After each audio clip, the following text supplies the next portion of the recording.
We'll send them home in send them packing. Oh, he didn't want to say send him in body bags, huh?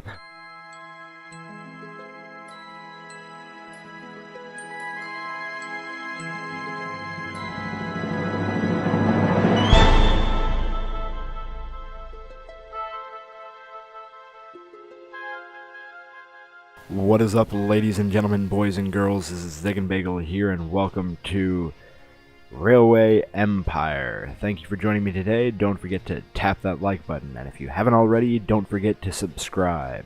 We are still continuing our campaign gameplay, but I figured that it would be good to come in and check out some of the other modes. So today's episode is going to be about the Sandbox Mode. So we're going to check out the different options and what you can do in Sandbox. Alright, so first off, it looks like it unlocks all the different areas of the map here. Let's see here. Let's try what it looks like for the beginning, because the railroad started in the east and moved its way towards the west. Alright, so the east, looks like you can set different dates to make it more difficult, maybe? Let's just go with the first star. Alright, it says for the east, with the Great Lakes in the north, the Atlantic in the east, and the Appalachian Mountains in the center. There is less arable land available in the area than in others. Those areas that can be cultivated are therefore densely populated for the most part. By far the largest and most important city was New York City, which by 1830 was already the largest goods hub on the American East Coast. Alright, that's cool. Actually, I think I'm just going to go through and we'll try to read what each of these says. So, the southeast. Alright, the southeast. This region is bordered to the south by the Gulf of Mexico and forms the central area of three major mountain ranges: the Appalachians in the east, the Ozark Plateau, and the Quatacha Mountains. I'm sorry if I make any pronunciations wrong. I am not a geography expert. Alright, the Mississippi, with its numerous tributaries and the sprawling Mississippi alluvial plain, have left their mark on the region, which as a result of the religiousness of the locals is also known as the Bible Belt. Alright. Now we got the Midwest. Alright, the Midwest. This region is characterized by the Great Lakes in the north, the high-lying Ozark Plateau in the southwest, and the Appalachian Mountains in the southeast. The urban areas around the large cities in the northeast formed part of the great industrial region of the United States, which stretched right out to the east coast and benefited greatly from expansion of the railroads. Numerous rivers, including the Mississippi and Missouri and the Ohio, all added their mark to this region. Yes, because early automotive and industrial happened in this area. Let's see, we got the South. The South, the central area, is characterized by many high plateaus, although the prairie expanses and few gradients mean this area is ideally suited to the development of a railway network.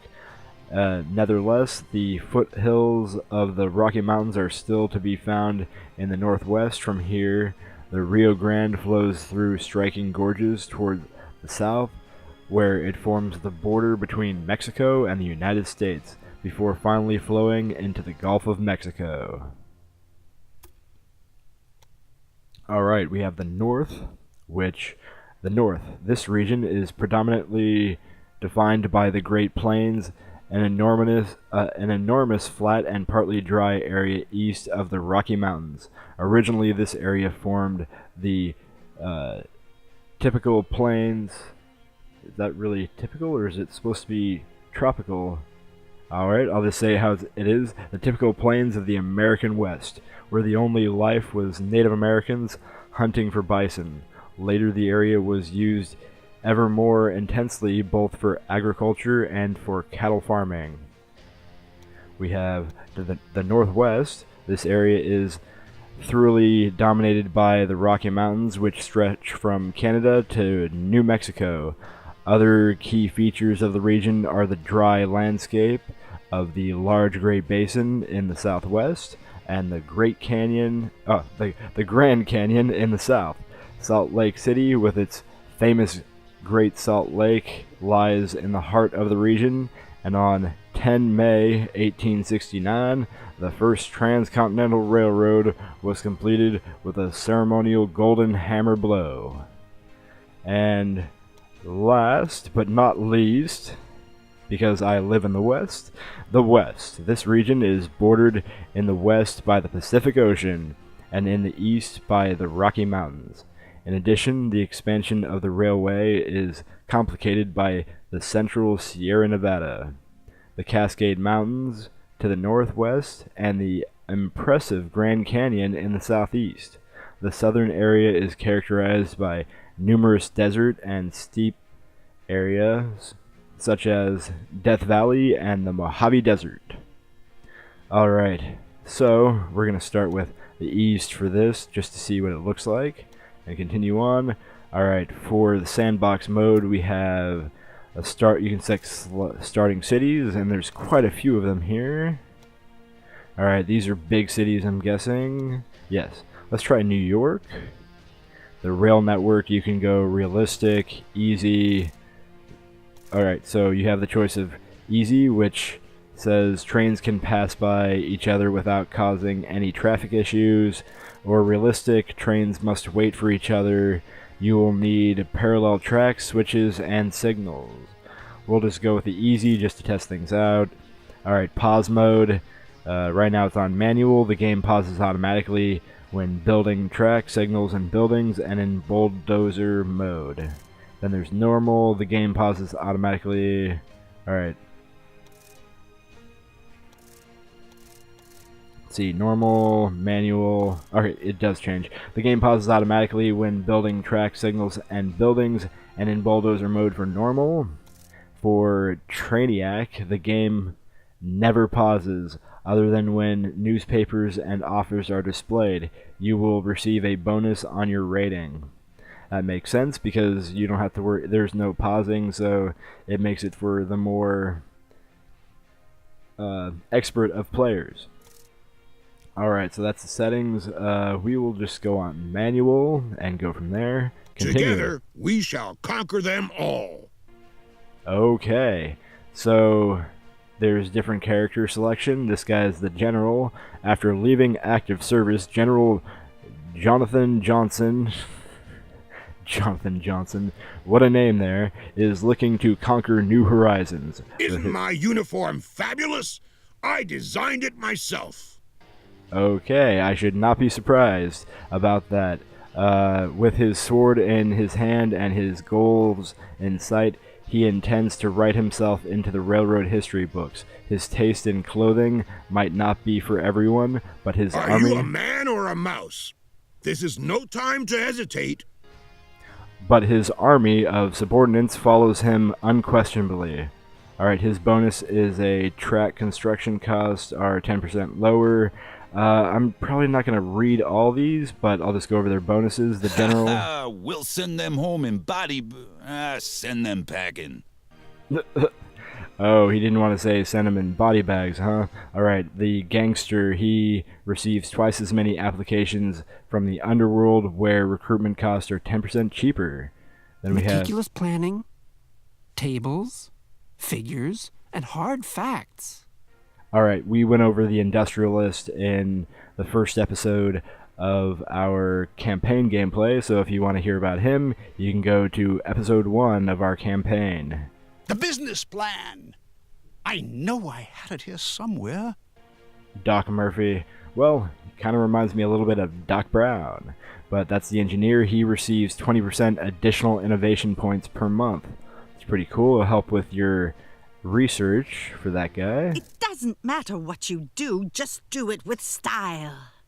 Alright, Beatrix von Pomp, the lady, she was actually mentioned in the campaign gameplay that we have, so it's quite interesting. She receives 5% higher ticket prices.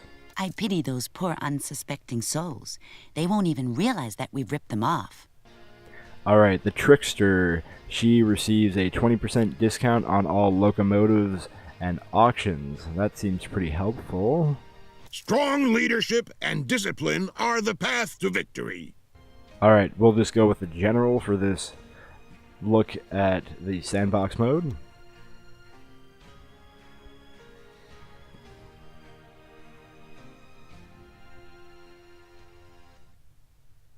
Alright. Now you can let your imagination run wild. Unlimited cash, no obligations, and no annoying competitors. Okay. Not bad. Let's just look at this map here. We got Syracuse, New York, Albany, New York City, which I guess that's a decent size for New York City. I guess that's supposed to be Manhattan. We got Baltimore, Maryland, Washington, D.C., Norfolk, let's see, Wilmington, Charleston, Augusta, and down at the bottom, Jacksonville, Florida. Alright. We got Montgomery, Atlanta, Georgia, Charlotte, Knoxville.